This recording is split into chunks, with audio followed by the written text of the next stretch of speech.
ఈ ఈ సెషన్ ఏదైతే ఉందో ఒక రోజులో అన్ని కంప్లీట్ చేయాల్సిన పరిస్థితి ఏర్పడింది అధ్యక్ష. బడ్జెట్ సంబంధించిన అంశం నేను మాట్లాడతాను అధ్యక్ష. ఈ ప్రతిసారి ఇలాగే ఆంధ్రప్రదేశ్ సంబంధించిన బడ్జెట్ వివరాల్లోకి వెళ్తే ఎప్పుడు భయం వేస్తుంది అధ్యక్ష. ఎందుకు భయం వేస్తుందంటే అనేక రకాల పథకాలు, ఒకటి కాదు రెండు కాదు అనేక రకాల పథకాలు పెడుతూ నిజంగానే ఒకటి ఆసరా, చేయూత, ఒడి, భరోసా, దీవెన, కానుక, నేస్తం, చేదోడు, మిత్ర, ఇలా అనేక రకాల పథకాలు.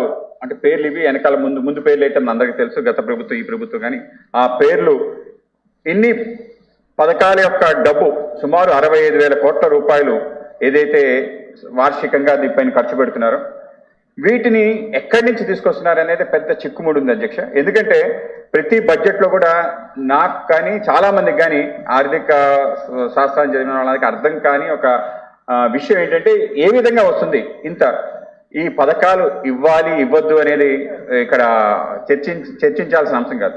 నా దగ్గర అప్పు చేసి పప్పు కూడు తినొద్దని చెప్పి పాత సామెత. అలాగే రాష్ట్రానికి ఎంత ఆదాయం వస్తుంది, నా ఆదాయంలో ఏదైతే సర్ప్లస్ మిగులుతుందో ఆ సర్ప్లస్ అందరికీ పంచడంలో ఎవరికి అభ్యంతరం లేదు, ఎంత దీనికన్నా ఎక్కువ పంచండి, ఎవరికి అభ్యంతరం లేదు.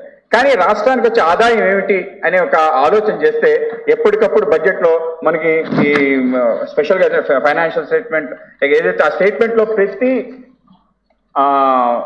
అంశం చూస్తున్నా, ఏ అంశంలో మనకి రెవెన్యూ పెరిగింది అని చూస్తే ఒక్క అంశంలో కూడా రెవెన్యూ పెరిగిన దాఖలాలు లేవు. చివరికి మొత్తం చూస్తే కేవలం స్టేట్ ఎక్సైజ్, విచిత్రంగా స్టేట్ ఎక్సైజ్ అయితే బాగా పెరిగింది అధ్యక్ష. సుమారు 7,900 కోట్లు ఉంటే సుమారు 11,373 కోట్లు రివైజ్ బడ్జెట్ లో రావటం జరిగింది గత సంవత్సరం. ఈసారి అది సుమారు 13,000 కోట్ల రూపాయల వరకు ఈ బడ్జెట్ లో పెట్టడం జరిగింది. నిజంగానే స్టేట్ ఎక్సైజ్ అంటే సంపూర్ణ మద్య నిషేధం వైపు అడుగులు వేయాలనుకునే ప్రభుత్వంకి అన్నిటికైనా ఎక్కువ ఆదాయం వచ్చే, అంటే బడ్జెటెడ్ దాంట్లో కానీ రివైజ్ బడ్జెట్ తక్కువగా వచ్చేస్తే కేవలం దీంట్లోనే ఎక్కువగా వచ్చింది అధ్యక్ష. ఇలా ప్రతి అంశం కూడా నేను చూడటం జరిగింది అధ్యక్ష. ఎక్కడా కూడా మనకి రెవెన్యూ పెరిగిన దాఖలాలు లేవు. ఈ విధంగా రెవెన్యూ పెరగకపోయినా ఏ విధంగా వీటికి అవకాశం కల్పిస్తారనేది ఇంకొక పెద్ద క్వశ్చన్ మార్క్ అధ్యక్ష.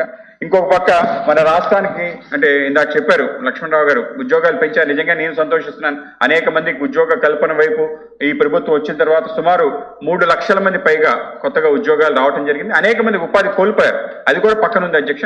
సో ఈ విధంగా సుమారు 8,38,000 మంది ఈ రాష్ట్రంలో ప్రభుత్వ శాఖలో పనిచేస్తున్నారు. సో వీళ్ళకి ఇచ్చే జీత బత్యాలు, పెన్షన్స్ సుమారు 55,000 కోట్ల రూపాయలు, సుమారు 65,000 కోట్ల రూపాయలు మనం ఉచితంగా ప్రజలకు పంచుతూ ఇంకో పక్క 55,000 కోట్ల రూపాయలు మన శాలరీస్ ఇస్తున్నాం. మనకి రాష్ట్రానికి వచ్చే ఆదాయం ఏంటంటే ఈ బడ్జెట్ లోనే చెప్పడం జరిగింది అంటే 1,10,000 కోట్ల రూపాయలు మాత్రమే గతంలో రావటం జరిగింది. ఈ సంవత్సరం మాత్రం సుమారు 1,72,000 కోట్లు వస్తుందని చెప్పి ఎస్టిమేట్ చేశారు అధ్యక్ష. ఇది ఏ విధంగా వస్తుంది అని చెప్పి అంచనాలు వేస్తే దీంట్లో అనేక అవాస్తవమైన రెవెన్యూ కింద చూపించడం జరిగింది అధ్యక్ష. దాంట్లో ముఖ్యంగా సెంట్రల్ నుంచి వచ్చే గ్రాంట్స్ అండ్ ఎయిడ్స్ గతంలో 32,000 కోట్ల రూపాయలు రావడం వచ్చింది, ఈసారి 67,000 కోట్ల రూపాయలు వస్తుందని.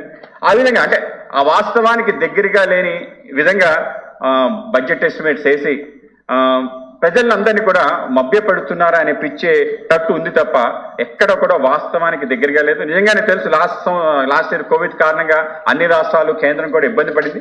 ఆ ఇబ్బందిలో వాస్తవిక దృక్పథంతో ముందుకెళ్తే చాలా బాగుంటుంది అధ్యక్ష. అలా కాకుండా ఇలా వెళ్తే సంక్షేమం పేరిట రాష్ట్రం సంక్షోభంలోకి వెళ్తుందనేది వాస్తవం అధ్యక్ష. ఆ విధమైన పరిస్థితి ఆంధ్రప్రదేశ్కి వచ్చేస్తుందేమో అనే భయం మాత్రం నిజంగానే ఉంది. మన యొక్క ఏదైతే అప్పులు ప్రతి సంవత్సరం పెరుగుతుంది, ఈ సంవత్సరం కూడా అప్పులు ఎంత తీసుకుంటారు, సుమారు 46,000 కోట్ల రూపాయలు మన అప్పులకి మనం ఇప్పుడు అవుట్లే పెట్టడం జరిగింది అధ్యక్ష. గత సంవత్సరం 50,000 కోట్లు. ఆ విధంగా వచ్చిన ఈ 3 సంవత్సరాల్లోనే సుమారు 2 లక్షల పైగా అప్పులు చేసే ఒక పరిస్థితి రాష్ట్రానికి ఏర్పడింది. వీటిని ఏ విధంగా తీరుస్తారు, ఇంట్రెస్ట్లు ఏ విధంగా కడతారు, అలాగే మనకు వచ్చే నాన్ ట్యాక్స్ రెవెన్యూ డివిడెండ్స్ కానీ ప్రాఫిట్స్ కానీ చూస్తే చాలా తక్కువ, అసలు లేదు.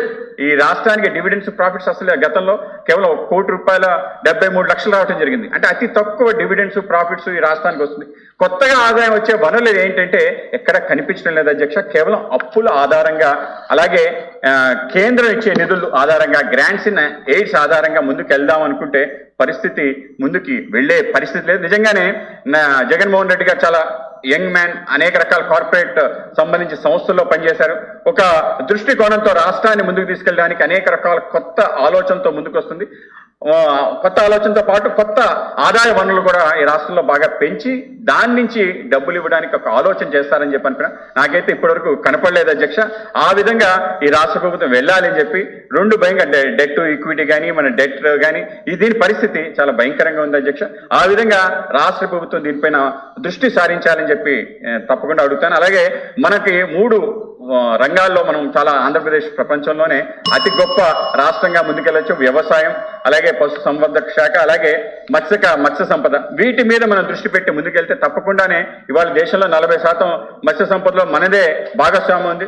యానిమల్ హస్బెండరీలో కూడా మన దగ్గర ఉండే ఏదైతే యానిమల్ పశు సంపద ఉందో అది కూడా అద్భుతం. దాన్ని సరిగ్గా ఉపయోగించుకోవడం, అలాగే వ్యవసాయ ఆధారిత పరిశ్రమల పైన దృష్టి పెడితే తప్పకుండా మనం ఇంకొక స్థాయికి వెళ్లే విధంగా మనకి అవకాశం ఉంటుంది. ఆ విధమైన దృష్టికోణం కూడా ఎక్కడ వ్యవసాయ ఆధారిత పరిశ్రమలకు సంబంధించిన మిగతా ఆదాయం వచ్చే వ్యవస్థల పైన, కేవలం ఒక మత్స్య సంపద పైన తప్ప మిగతా పైన ఆ విధంగా ఆదాయం వచ్చే విధంగా ఒక ఆలోచన బడ్జెట్ లో కనిపించలేదు అధ్యక్ష.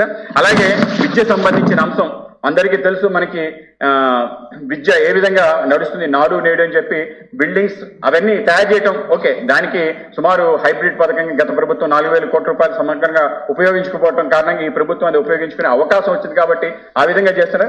విద్యలో అతి ముఖ్యమైనది ఉపాధ్యాయుడు అధ్యక్ష. ఉపాధ్యాయుడు సంబంధించిన అన్ని అంశాలతో ఎక్కడ ఏ ఉపాధ్యాయుడు, ప్రైవేట్ ఉపాధ్యాయుడు కానీ ఇవాళ ప్రభుత్వంలో ఉండే ఉపాధ్యాయుడు కానీ ఎవరు ఆనందంగా లేరు. పనిచేసే వాళ్ళు పూర్తి సమర్పణ భావంతో పనిచేసి విద్య నేర్పించే విధంగా ఆ క్వాలిటీ పెరగని కారణంగా బాగా దిగజారిపోతుంది అధ్యక్ష. కనుక టీచర్స్ యొక్క క్వాలిటీ పెంచే విధంగా, వాళ్ళు టీచ్ చేసే విధంగా ఒక ఆలోచన వ్యవస్థ నిర్మాణం చేయాలి అధ్యక్ష. అలాగే ముఖ్యంగా మాధ్యమం ఈ బడ్జెట్ లో ప్రవేశపెట్టడం జరిగింది. బడ్జెట్ ప్రసంగంలో కూడా, మన గవర్నర్ ప్రసంగంలో కూడా అంగన్వాడీలో కూడా ఇంగ్లీష్ మాధ్యమాన్ని మేము ఉపయోగిస్తామని చెప్పి ధైర్యంగా ఏ విధంగా చెప్తున్నా నాకు అర్థం కావట్లేదు అధ్యక్ష. భాష మన యొక్క సంస్కృతి యొక్క రక్త ప్రవాహం. మనం బ్రతకాలి, మనం ఉండాలి, మన నాగరికత వెళ్ళాలి, మన ప్రాంతం గురించి ప్రపంచంతా తెలియాలంటే మన భాష మీద ఆధారం చేసి ముందుకెళ్ళాలి. రాబో కాలం డిగ్రీ కాలేజీలు ఇంగ్లీష్ మీడియం చేసేస్తాను, కంప్లీట్ గా రద్దు చేసేస్తారు. పక్కనున్న తమిళనాడులో MBBS ని తమిళ్లోనే నేర్పించే విధంగా టెక్స్ట్ బుక్స్ తయారు చేసి MBBS తమిళ్లో నేర్చుకునే ఎందుకు చేస్తున్నారు? తమిళ్ ప్రపంచవ్యాప్తంగా ఎందుకు ముందుకెళ్ళగలుగుతున్నారు? ఎందుకు అన్ని చోట్ల కూడా వాళ్ళు అగ్రభాగాన్ని ఉంటున్నారు? వాళ్ళది అధికార భాషగా మలేషియా, ఇండోనేషియా లాంటి దేశాల్లో ఏ విధంగా చేసుకోగలుగుతున్నారు? శ్రీలంక లాంటి పక్క దేశాలతో ఏంటంటే భాష ఆధారంగా వాళ్ళు పెరిగారు కాబట్టి వాళ్ళ స్వాభిమానం కలిగిన జాతిగా ఒక గుర్తింపు కలిగింది. ఆ విధంగానే ముందుకెళ్ళారు. నాకు ఇప్పటికీ అర్థం కావట్లేదు, ఆంగ్ల భాషలో ప్రసిద్ధిగాంచి ప్రపంచవ్యాప్తంగా ముందుకెళ్లిన ఒక్క దేశం కూడా కనిపించలేని దేశం ప్రపంచంలో ఏదైతే అగ్రదేశాలు G9 ఉన్న అన్ని దేశాలు కూడా వాళ్ళ భాషలోనే ముందుకెళ్లారు అధ్యక్ష. లేని ఒక అపోహతో, ఒక భ్రమతో మన రాష్ట్ర ప్రభుత్వం ముందుకెళ్తుంది. దానికి ఎన్ని దారులు తక్కాలని దారులు తక్కుతుంది. ముఖ్యంగా అంగన్వాడీలో కూడా తెలుగు కాకుండా ఇంగ్లీష్ నేర్పించే విధంగా పిల్లలకి ఆ అంటే అమ్మ, ఆ అంటే ఆవు ఇటువంటి చెప్పకుండా ఇంగ్లీష్ నేర్పించే విధానం ఏదైతే ఉందో దాని వల్ల అత్యంత దారుణంగా మన వ్యవస్థలు నిర్వీర్యంపై కూలిపోయే ఒక పరిస్థితి ఉంది అధ్యక్ష. ఆ విధంగా మార్చుకోవాలనుకున్నా. అలాగే వైద్యం విషయం నిజంగానే కోవిడ్ మహమ్మారి మనని అతలాకుతలం చేసింది, రాష్ట్రాన్ని కూడా అనేక రకాల ఇబ్బంది పెట్టింది. ఈ యొక్క సమయంలో ప్రభుత్వాన్ని విమర్శించాలని చెప్పి అనుకోవట్లేదు, కొన్ని నిర్మాణాత్మక సూచనలు చేయాలని చెప్పి తప్పకుండా అనుకుంటున్నా అధ్యక్ష. తప్పకుండా వ్యాక్సిన్స్ విషయంలో ఈ రాష్ట్ర ప్రభుత్వం ఎక్కువ పెట్టుబడి పెట్టాలి. నేను నిజంగా ఆలోచించాను, వ్యాక్సిన్ సంబంధించి కేంద్రం ఇచ్చింది తప్ప రాష్ట్రం ఎంత పెట్టుబడి పెట్టిందంటే రాష్ట్రం రూపాయి కూడా భారత్ బయోటెక్ లో కానీ మిగతా కంపెనీస్ లో కానీ డబ్బులు పెట్టుబడి పెట్టి వ్యాక్సిన్స్ కొనుక్కునే పరిస్థితి ఏర్పడలేదు. ఎందుకంటే ఇక్కడే తయారై పక్క రాష్ట్రాలు తమిళనాడు సుమారు 400 కోట్లు పెట్టింది, పక్కనున్న ఒరిస్సా 250 కోట్లు దాంట్లో ఇన్వెస్ట్ చేయడం జరిగి ముందుగానే ఇన్వెస్ట్ చేసి వ్యాక్సిన్స్ వాళ్ళు కొనుక్కున్నారు. కేంద్రం ఇచ్చే వాటాతో పాటు మనం కూడా కొనుక్కొని వ్యాక్సినేషన్ పెద్ద ఎత్తున చేయించాలని చెప్పి ఒక ప్రోగ్రాం పెట్టడం జరిగింది. రెండే 2 రాష్ట్రాలు తెలంగాణ, ఆంధ్రప్రదేశ్ వ్యాక్సిన్స్ లో డబ్బులు పెట్టుబడి పడలేదు. ఈ బడ్జెట్ లో అయితే కొంత కేటాయింపులు చేశారు. ఆ విధంగా రాష్ట్ర ప్రభుత్వం కూడా వ్యాక్సినేషన్ పట్ల డబ్బులు ఆ విధంగా పెట్టే విధంగా ప్రయత్నం చేయాలి. ఇంకొకటి అధ్యక్ష, వైద్యం విషయంలో చాలా బాధ కలుగుతుంది అధ్యక్ష. ఏదైతే ప్రభుత్వ వైద్య రంగం కేవలం దేశం అన్ని చోట్ల, కేవలం ఈ రాష్ట్రానికి కదా అన్ని చోట్ల కూడా నిర్లక్ష్యానికి గురై మా దగ్గర ఉండే KGH, విమ్స్ లాంటి అనేక రకాల చోట్ల ఏరియా హాస్పిటల్స్ చూస్తే చాలా హృదయ విదారకమైన పరిస్థితి ఏర్పడింది. ఇంత ఇన్ఫ్రాస్ట్రక్చర్ ఇంత డబ్బు పెడుతూ ఇంకా ఇటువంటి దైన్యమైన పరిస్థితి ఉంది. అక్కడికి వెళ్తే చావు పెట్టి తిరిగి వచ్చే పరిస్థితి ఏముంది? వీటిపైన బాగా దృష్టి పెడితే మిగతా అన్ని వ్యవస్థలు కూడా సక్రమంగా జరుగుతాయనే అభిప్రాయం ఉంది అధ్యక్ష. మొన్ననే నేను అనకాపల్లి NTR హాస్పిటల్కి వెళ్ళడం జరిగింది. వర్షం పడి కాళ్ళు మోకాల వరకు నీరుతో ఉంది. అక్కడ ఉండే బాత్రూమ్స్ నీళ్లు బయటకు ప్రవహించే పరిస్థితి. ఏమిటి పరిస్థితి? ఇన్ని వేల కోట్ల రూపాయలు దాంట్లో పెడుతున్నా కూడా ఈ పరిస్థితి ఏంటి? ఒక పక్క ఆరోగ్యశ్రీకి అంతంత డబ్బులు ఇస్తుంటే కేవలం ప్రైవేట్ సంస్థలకు ఉపయోగపడే విధంగా ఆరోగ్యశ్రీ తయారైంది తప్ప ఆ డబ్బులన్నీ ఈ యొక్క ప్రజా వైద్యంలో పెడితే ఇంకా అద్భుతాలు జరుగుతాయని అనిపిస్తుంది అధ్యక్ష. దీంతోనే విద్యలో కూడా అంతే, ప్రైవేట్ సంస్థలకు ఉపయోగపడే విధంగా ఏవైతే కొత్తగా పెడుతున్న విద్యా దీవెన కానీ, వసతి దీవెన కానీ, ఈ అమ్మఒడి కానీ ప్రైవేట్ సంస్థలకు ఉపయోగపడుతుంది. మనదున్న ప్రభుత్వ పాఠశాలకు కానీ, ప్రభుత్వం సంబంధించిన హాస్పిటల్ కానీ ఉపయోగపడిన విధంగా ఉంది అని చెప్పి అభిప్రాయం అధ్యక్ష. అది రోజు రోజుకి పెరుగుతుంది అధ్యక్ష. దాని నుంచి బయటపడే నిర్మాణం తప్పకుండా జరగాలి అధ్యక్ష. అలాగే వ్యవస్థలు అనేక నిర్మాణం చేశారు, నిజంగా వాలంటీర్ వ్యవస్థ ఇవన్నీ దేనికి ఉపయోగపడుతుంది? ఓట్లు తీసుకురావడానికి ఉపయోగపడుతుంది. ఈ ప్రభుత్వం రేపు నెక్స్ట్ వచ్చే ఎన్నికలకి ఒక ప్రణాళిక చేస్తున్న ఆ ఎన్నికల్లో ఓట్లు వచ్చడానికి ఏం చెయ్యాలి అనే ఆలోచన ఉంది. ఈ యొక్క విధానాన్ని తప్పకుండా పక్కన పెట్టాలని చెప్పి నేను కోరుతున్నాను అధ్యక్ష. ఈ యొక్క బడ్జెట్ ప్రసంగంలో ఒక మంచి మాట అమలు సంబంధించి కురియన్ సంబంధించిన ఒక విషయాన్ని చెప్పడం జరిగింది అధ్యక్ష. నిజంగానే చాలా అద్భుతమైన విషయం వీళ్ళు చెప్పడం జరిగింది. ఆయన స్వయంగా చెప్పాడు, నాకంటే ఇంగ్లీష్ పత్రిక తెలుగు తెలియలేదు కాబట్టి ఇంగ్లీష్లో చదువుతాను. However you cannot develop women and men until unless you place the instruments of development in their hands, involve them in the process of such development and create structures that they themselves can command. వాళ్ళంతటంటే మనం ఈ చేసే వ్యవస్థలన్నీ ఏ విధంగా ఉన్నాయంటే మనం తీసుకెళ్లి చేప తినిపించే విధంగా ఉంది తప్ప చేపను పట్టుకునే విధంగా వ్యవస్థ లేదు. కొరియన్ గారు చెప్పిన ఏదైతే మీరు బడ్జెట్ లో ఈ యొక్క అంశం ఆయన చెప్పిన కొటేషన్ పెట్టారో ఆ కొటేషన్ ని తూచా తప్పకుండా దాంట్లో మనం పాటించగలిగితే రాష్ట్రం తప్పకుండా ముందుకెళ్తుంది. వ్యవస్థ వాళ్ళంతటి వాళ్ళు నిలబడి వాళ్ళంతటి వాళ్ళు సంపాదించుకునే యొక్క వ్యవస్థ నిర్మాణం కోసం ఆలోచన చేయాలని చెప్పి కోరుతూ సెలవు తీసుకున్నాను అధ్యక్ష. అధ్యక్ష, గవర్నర్ గారి ప్రసంగం బడ్జెట్ పై మాట్లాడే అవకాశం కల్పించినందుకు ధన్యవాదాలు. ప్రత్యేకించి గవర్నర్ గారి ప్రసంగంలో ఉద్యోగ సంక్షేమ